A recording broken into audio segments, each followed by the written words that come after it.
Well, either on Thursday or Friday, we will probably see Matt Ryan have an official, formal interview with the Atlanta Falcons for the president of football job. And, they've already had some internal discussions between Arthur Blank and Matt Ryan. That's already gone on. That's been well reported and widely believed that Matt Ryan has already expressed an interest that is leading to this interview on Thursday or Friday.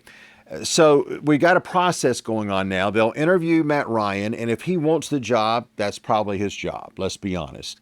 However, they've got to follow the Rooney Rule, so they have to interview at least two minorities, even if they have already decided on Matt Ryan as the man for that position. They'll have to interview two minorities. And that group of people, not only the minorities, but the group of people, about four right now, that are going to interview technically and officially for the president of football job, can also be candidates for the GM job. So that kind of helps that situation there to have an idea of if Matt Ryan comes on board as the president of football for the Falcons, who he might want to interview a second time as the general manager candidate for Atlanta. Look, on Tuesday it was reported that Matt Ryan will not stay on at CBS in the NFL Today if he gets this job with the Falcons. There was no way that they were going to want someone to be the president of football and be part-time, because how would he be on the air from 12 until 1 every Sunday, and then the Falcons having 1 o'clock games? He would be in New York on the studio at CBS, and the Falcons would be playing somewhere. So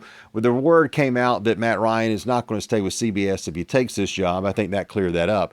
Now they just have to get financial terms and kind of the pecking order. What is the hierarchy going to be? Arthur Blank said on Monday in a letter to the fans that the president of football will be in total control of the football operations. So as long as Matt Ryan gets guarantee of that and is comfortable with that, then he's probably going to be the man who will be hired. Then they'll hire a general manager, then they'll hire a coach. So it's got to kind of go in that order. Now, there will be a lot of names mentioned for both the GM job and the coaching job. And we already mentioned there are a couple of names that are out there, Ian Cunningham being one for the GM job, and he may be a great candidate. He's with the Bears as their assistant general manager. He's had extensive experience with the Ravens, the Eagles, and the Bears. But the coaching position is going to get a lot of play because there are some very interesting names out there. Now, one name is Matt LaFleur, who is the current head coach of the Packers. They, of course, played the Bears this weekend in the playoffs. There have been rumors, though, that the Packers wanted to move on from LaFleur, and it probably won't happen if they win against Chicago. But if they lose to Chicago, it will be interesting to see if he could be let go. Now, the reason that is important is because LaFleur was the former quarterback coach for Matt Ryan with the Falcons about a decade ago when LaFleur was on Dan Quinn's staff. So he's a name to keep in mind. And so is John Harbaugh, who was let go on Tuesday after 18 years as the head coach of the Baltimore Ravens.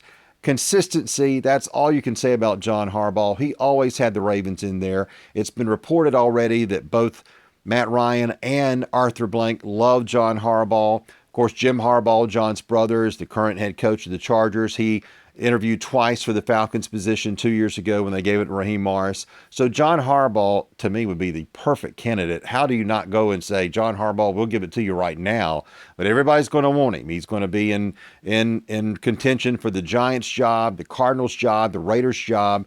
But John Harbaugh is a name to keep in mind, because if Matt Ryan gets this job as the president of football and wants an experienced coach, there may not be a better name on that list than John Harbaugh.